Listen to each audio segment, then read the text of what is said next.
खाटू श्याम मंदिर। हाँ हाँ कहाँ पे?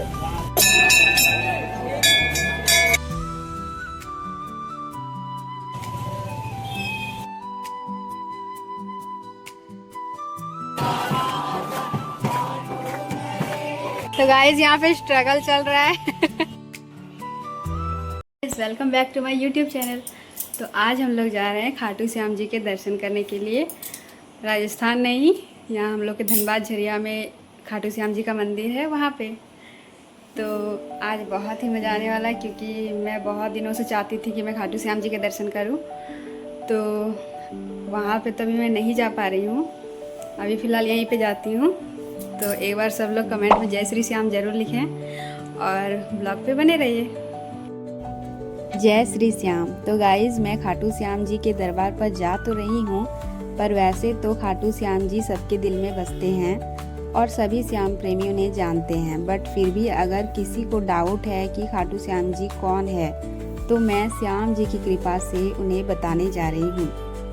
कौन था महाबली भीम के पौत्र, घटोत्कच का पुत्र और महाभारत का अनसुना नायक। ये कहानी है बर्बरिक की, उस महान योद्धा की जिसने अपना शीश कृष्ण को दान कर दिया पर अपना वचन कभी नहीं तोड़ा। महाभारत में हर पात्र की अपनी एक अलग छाप है, लेकिन कुछ ऐसे हैं जिनकी आभा समय के पार भी चमकती रहती है। इन्हीं में से एक है बर्बरिक, जिन्हें आज खाटू श्याम के नाम से पूजा जाता है। उनकी माता अहिलावती ही उनकी पहली गुरु थी, जिन्होंने उन्हें धर्म और न्याय के मार्ग पर चलने की शिक्षा दी।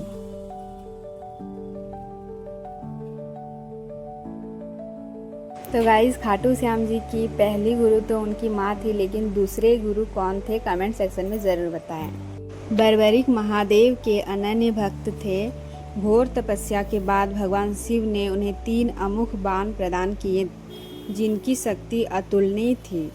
इसी कारण उन्हें 3 बाणधारी भी कहा जाता है। एक दिन माँ अहिलावती ने समझाया, पुत्र युद्ध वही है जिसमें न्याय और धर्म का विजय हो। बर्बरिक ने सिर झुकाकर वचन दिया, माँ मैं सदैव निर्बल का साथ दूंगा।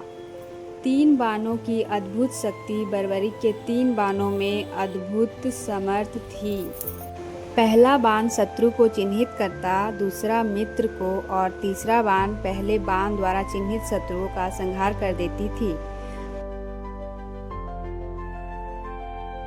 तो श्याम प्रेमियों, हम लोग श्याम मंदिर के लिए निकल तो गए हैं घर से और लगभग पहुंच ही गए हैं, पर किधर जाना है वो नहीं पता है। तो इसीलिए हम लोग सबसे पूछते हुए जा रहे हैं। खाटू श्याम मंदिर। हाँ हाँ कहाँ पे?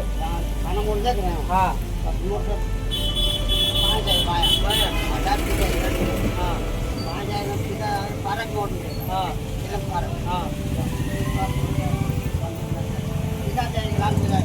लाल बाजार। हाँ आगे पर जो आपका थाना उसी के बाएं मुड़ा ना? बाएं मुड़िए, सीधा तिलक पार्क से फिर बाएं ले, सीधा लाल बाजार। बाएं पर ठीक है, चल काम कर दो क्या? बर्बरिक पूर्ण विश्वास से कहते, मेरे ये 3 बाण ही मेरी सबसे बड़ी शक्ति है। इनके सहारे मैं एक ही दिन में युद्ध का अंत कर सकता हूँ। तो गाइस, अब हम लोग आ चुके हैं और बस यहीं पे है। चलिए चलते हैं मंदिर। महाभारत के पूर्व ही बर्बरिक ने अपनी माँ को वचन दिया था कि मैं सदैव हारे का सहारा बनूंगा। जब वह युद्ध भूमि की ओर बढ़ रहे थे, रास्ते में एक ब्राह्मण जो स्वयं श्री कृष्ण थे, उन्होंने उनसे पूछा, वीर तुम्हें इस युद्ध को समाप्त करने में कितना समय लगेगा? बर्बरिक ने मुस्कुराकर उत्तर दिया, मात्र 1 दिन। मेरे 3 बाणों की सहायता से कृष्ण ने कहा, तुम अपनी शक्ति का प्रमाण दो। उस पीपल के पेड़ के सभी पत्तों को अपने बाण से भेद कर दिखाओ। बर्बरिक ने पहला बाण छोड़ा और सारे पत्ते चिन्हित हो गए।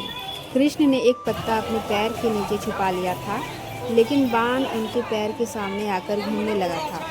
कृष्ण ने पूछा, ये तुम्हारा बाण क्या कर रहा है?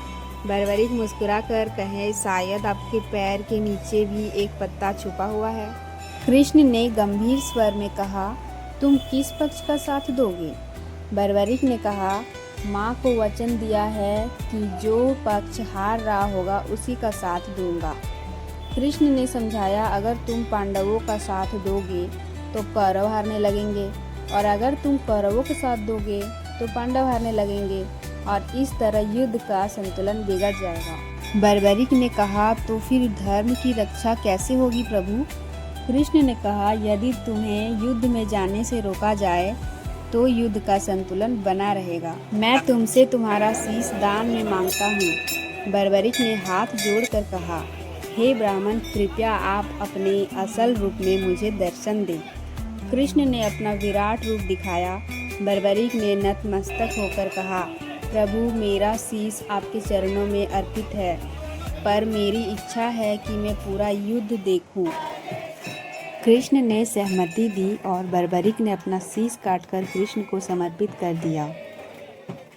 कृष्ण ने वो शीश एक पहाड़ी पर रख दिया जहाँ से बर्बरिक ने पूरा महाभारत देखा।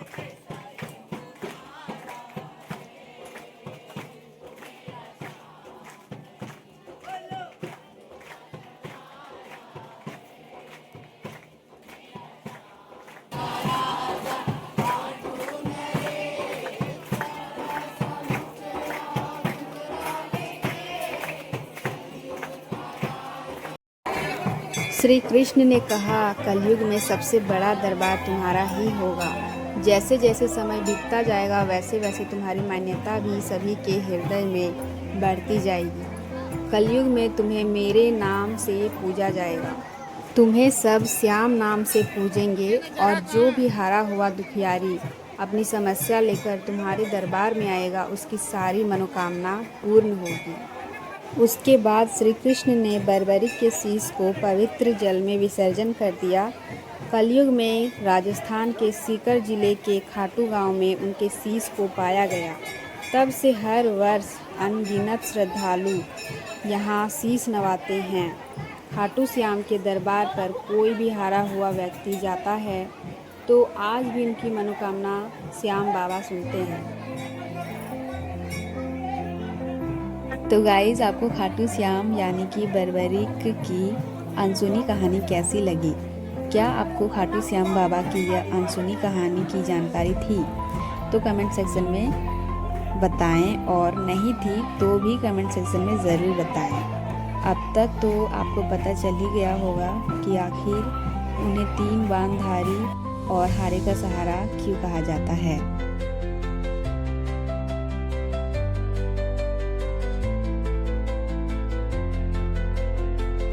ये है धनबाद झरिया खाटू धाम मंदिर। इस मंदिर में मुख्य प्रतिमा खाटू श्याम जी की है।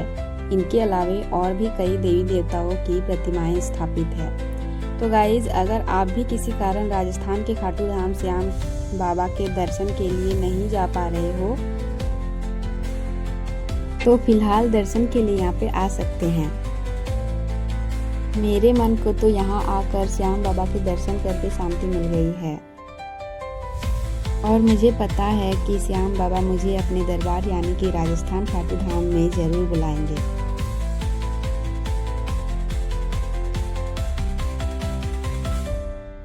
तो गाइस, बहुत ही अच्छे से दर्शन हुआ हमारा। हम लोग बिल्कुल सही टाइम पे गए, एकदम वहाँ पे एकदम सामने से देखे, और आप लोगों ने देखा ही कितना सुंदर भजन हो रहा था। बहुत ही अच्छा लग रहा था कि वहीं पे रहें। और मैंने तो मम्मी पापा को वीडियो कॉल में भी उन लोग का भी दर्शन करा दिया है। तो बहुत ही अच्छा लगा। आप जब भी टाइम मिलेगा, टाइम क्या, श्याम जी के लिए हमेशा ही टाइम रहता है, तो हम लोग स्पेशल मोमेंट पे यहाँ पे आएंगे। तो सब लोग कमेंट में बोलिएगा जय श्री श्याम। बोलिए जय श्री श्याम। जय श्री श्याम।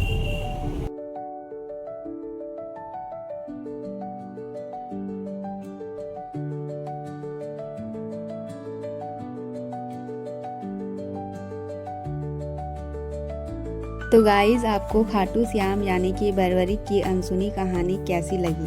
क्या आपको खाटू श्याम बाबा की यह अनसुनी कहानी की जानकारी थी? तो कमेंट में बताएं, और नहीं भी थी तो भी कमेंट सेक्शन में ज़रूर बताएं। अब तक तो आपको पता चल ही गया होगा कि आखिर क्यों उन्हें 3 बाणधारी और हारे का सहारा कहा जाता है।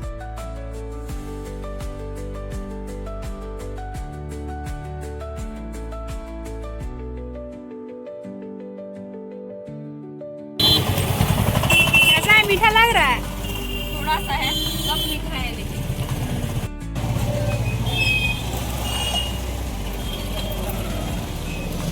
बारिश होने लगी।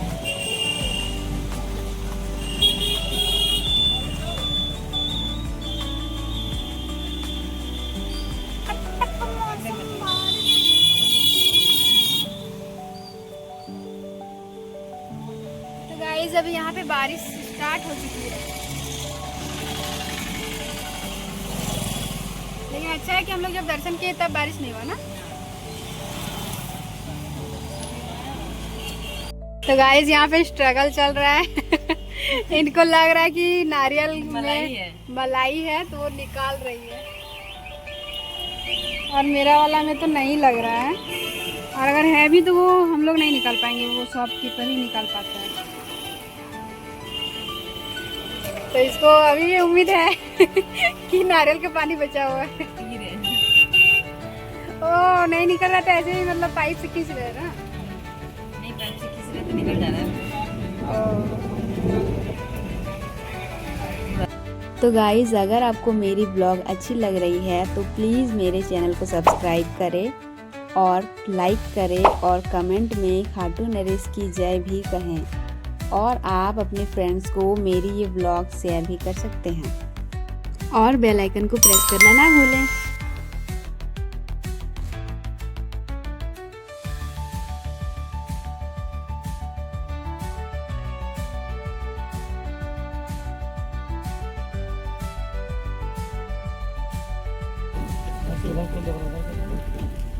मिलते हैं। तो गाइस अब ये लोग जा रही है अपने घर, बारिश थोड़ा थोड़ा कम हुआ है।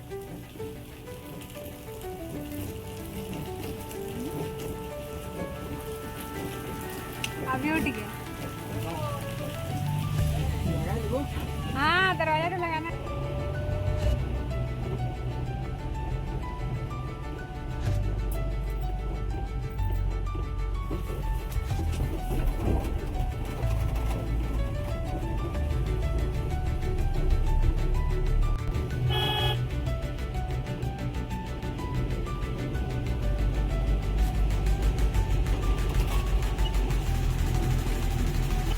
तो गाइस अब हम लोग घर आ चुके हैं और बारिश भी रुक चुकी है, और बहुत ही अच्छा लगा, बहुत ही सुकून मिल रहा था वहाँ। तो आप लोगों ने देखा कि बहुत ही अच्छे से भजन हो रहा था श्याम जी का, तो बहुत ही आनंद आ रहा था और लग रहा था कि वहीं पे रह जाए, फिर घर भी तो आना था, इसलिए अब हम लोग घर आ चुके हैं और लाइन भी कटा हुआ है।